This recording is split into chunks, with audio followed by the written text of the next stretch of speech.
мавзӯи навбатии барномаи таҳқиқ дар чӣ сатҳ қарор доштани роҳҳои байнишаҳрӣ ва байниноҳиявӣ ва минтақавӣ мебошад ва дар ин барнома тасмим дорем аз якчанд шаҳру ноҳияҳои ҷумҳурӣ ва вазъи роҳҳо дар ин ноҳияву шаҳрҳо дидан намоем. طبق اطلاع وزارت نقلیات جمهوری تاجیکستان در دوام سال 2018 برای تعمیر و تجدید راههای جمهوری 6.5 میلیون سومانی از بودجه جمهوری، 8.5 میلیون سومانی از بودجه مقامات محلی و 75.5 میلیون سومانی از حساب صاحبکاران و اهل جماعتچگی جدا کرده شده بود که با این مبلغ 887 کیلومتر راههای جمهوری را تعمیر نمودند. ولی متاسفانه حالا در شهر و نواحی جمهوری مخصوصا راههای محلی زیاد وجود دارد که در حالت خراب قرار دارند.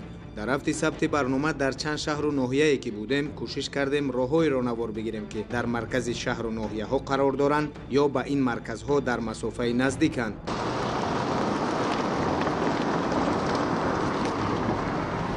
این راهها در شفت مؤسسه دولتی نگهداری راههای اتومبیلگرد شهر وحدت قرار دارند. بجز ساکنان این محل از این راهها کارمندان یک قطار نهادهای دیگر شهر استفاده میکنند. از مسئولان مؤسسه دولتی نگهداری راههای اتومبیلگرد شهر وحدت سؤال اساسی ما هم در مورد همین راه شفت مؤسسه آنها بود.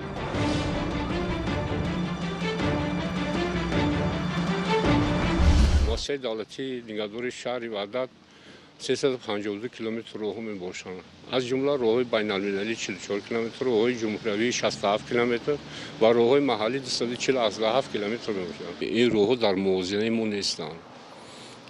با سبب اون که ما به همین راه بیایم راستیش وای میکنیم، تکنیک‌های ما که با همین راه حرکت میکنند تا مؤسسه ما این راه را نگهبانی میکنیم، تعمیر میکنیم، تعمیر چخوری میگذاریم. این هم در حالی است که مسئولان مؤسسه ساختمان اساسی در شهر وحدت میگویند در سال گذشته ده‌ها کیلومتر راههای محلی را تعمیر جاری و منفرش نمودند. امسال بخشیده به سالهای رشد دهات، سیاحی و هنرهای مردمی نیت دارند با گرم شدن هوا تعمیر را در یک قطار راههای جماعت‌های شهر آغاز نمایند و برای این علاقه مصالح ضروری نیز آماده شده است. با مقصد در سطح ضروری نگاه داشتن راههای اتومبیلگرد شهر وحدت در سال 2018 در مساحت 3915 متر مربع با مبلغ 758,000 سومانی چقرچه ها از تعمیر برآورده شده. در مساحت 1081 متر مربع با مبلغ 179,000 سومانی قسم بالایی راهها منفرش کرده شدند. از حساب مبلغ‌های بودجه محلی شهر وحدت در سال 2019 400,000 سومانی پیش بینی شده است برای تعمیر راههای اتومبیلگرد دهات شهر وحدت. این چنین با دستگیری صاحبکاران در جماعت‌های دهات چویانگران، کریم اسماعیلوف و گلستان آمادگی با کارهای تعمیر راهها دیده شده ایستاده است و با فرارسی موسم گرما ما می‌توانیم در دهات این کارها را به عمل آورده راههای دهات را از تعمیر برآوریم.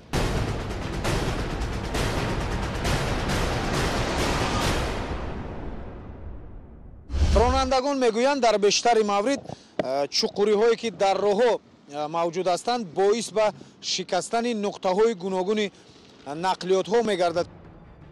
اگر از یک سبب ویران بودن راه‌ها باعث به شکستن قسم‌های نقلیاتی شود و در بعضی حالت‌ها حتی سبب صدمه‌های نقلیاتی گردد، از جانب دیگر ویران شدن این راه‌ها به نقلیات‌های گران وزن ربط دارد. با گفته متخصصان راه‌هایی که برای نقلیات‌های 10-15 تانه ساخته شدند در بیشتر موارد از این راه‌ها نقلیات‌های 30-40 تانه یا از این هم گران وزن‌تر می‌گذرد که این در مدت کوتاه سبب ویران شدن راه‌ها می‌گردد، مخصوصاً راه‌های محلی.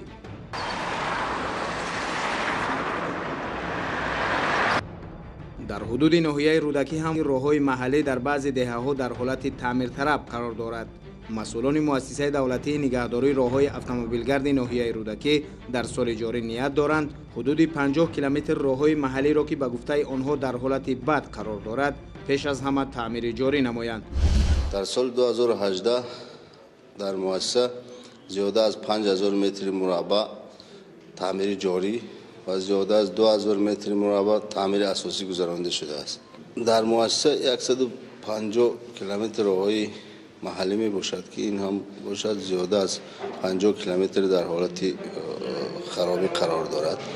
ما امسال نقشه داریم که در سال رشد دهات، سیاحی و هنرهای مردمی همین راههایی که به خرابی آمده رسیدن از تعمیر جاری و تعمیر اساسی براریم.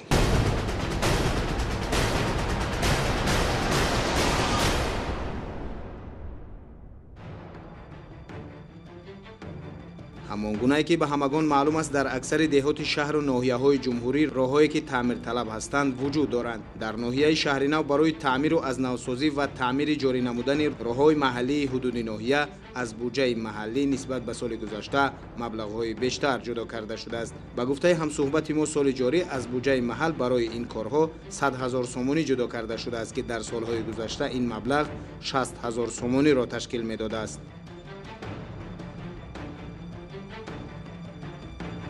در توازن مؤسسه نگهداری راههای اتومبیلگرد ما 94 از 5 کیلومتر راه داریم. از همین 11 کیلومتر راهی بین المللی، 13 از 9 کیلومتر راههای جمهوریوی، 69 از 6 کیلومتر راههای محلی می باشد. از طرف وزارت نقلیات ما با بیتون قطعی تامین کردن، از طرف حکومت محلی قوم و شغل به یاردم کردن. 40 کیلومتر راهی جمهوریوی محلی تعمیر جاری کرده برآمد. سال 2019 با نقشه‌های بسیار وای داریم. قطعا رئیس محله، رئیس جماعت و رئیس صاحب کارو قطع کار کردیم. نقشه چهاربینو کردیم که یک همون راههای اساساً ما حوزه خیلی راههای محلی داریم تعمیر طلب. همین وای کنیم با راههای ده بین ده ها باز رئیسای محله و قطع حاضر قومو شغل تیار کرده موندیم. یا ما پس هوا گرم شد کار سر میکنه.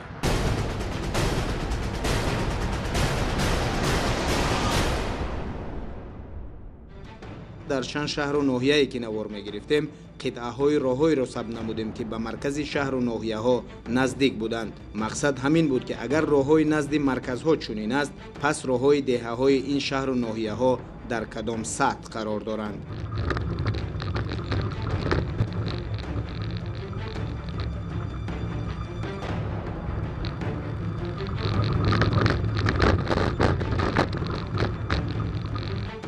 مسئولان مؤسسه دولتی نگهداری راههای اتومبیلگرد شهر حصار میگفتند بجز از تعمیر جاری صدها کیلومتر راههای در توازن آنها بوده، تنها در سال 2018 هم بیشتر از 20 کیلومتر راههای حدود شهر را اسفالت پوش نمودند. در سال 2018 با جلب صاحبکاران 12 کیلومتر راه را اسفالت پوش نمودیم. به غیر از این با دستگیری وزارت نقلیات و مقامات شهر حصار از حساب مؤسسه زیاده از 10 کیلومتر راه را اسفالت پوش نمودیم. به غیر از این 136 کیلومتر راه را تعمیر جاری هم گذراندیم.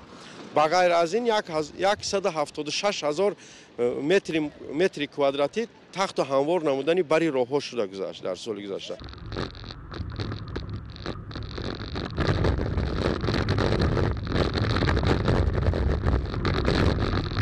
در هفته ثبت برنامه معلوم شد که راههایی که از سمت شهر دوشنبه به سمت شهر حصار طریق حدود جماعت‌های ناحیه رودکی می‌گذرد در حالت خراب قرار دارد. این راهها در توازن مؤسسه دولتی نگهداری راههای اتومبیلگرد شهر حصار بوده. به گفته همصحبت ما در سال جاری بخشیده به 30 سالگی استقلالیت دولتی جمهوری تاجیکستان و سالهای رشد دهات، سیاحی و هنرهای مردمی این منطقه راه به پررگی اسفالت پوش کرده می‌شود.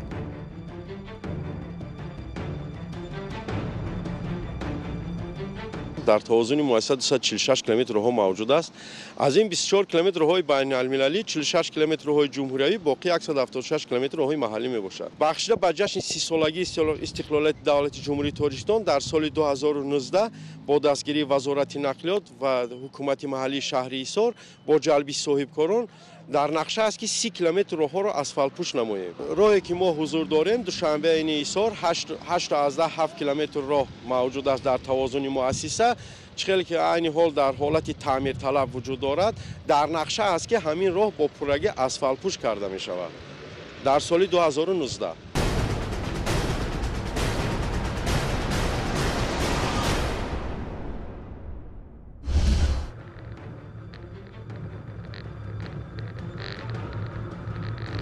خوشبختانه در برابر حکومت جمهوری تاجیکستان در ساختمان و آبادسازی راههای اتومبیلگرد مملکت سهم صاحبکاران نیز نظررس است. ба иттилои вазорати нақлиёти ҷумҳурии тоҷикистон, соҳибкорони кишвар дар соли 2018 дар таъмири 605 километр роҳ саҳмгузорӣ намуданд. аз ҷумла 155 километр сатҳи роҳи деҳоту кӯчаву паскӯчаҳо мунфарш карда шуданд. тибқи маълумоти ҳамин ниҳод, дар ободонии роҳҳои маҳаллӣ аҳли ҷамоатчигӣ ва соҳибкорони минтақаи Рашт соли гузашта хеле фаъол буданд. масъулони вазорат мегӯянд, аз 155 тонна муми барои мунфаршкунӣ ки ба ин минтақа фиристода шуда буд, 131 тоннаашро соҳибкорон бо пули худ харидаанд.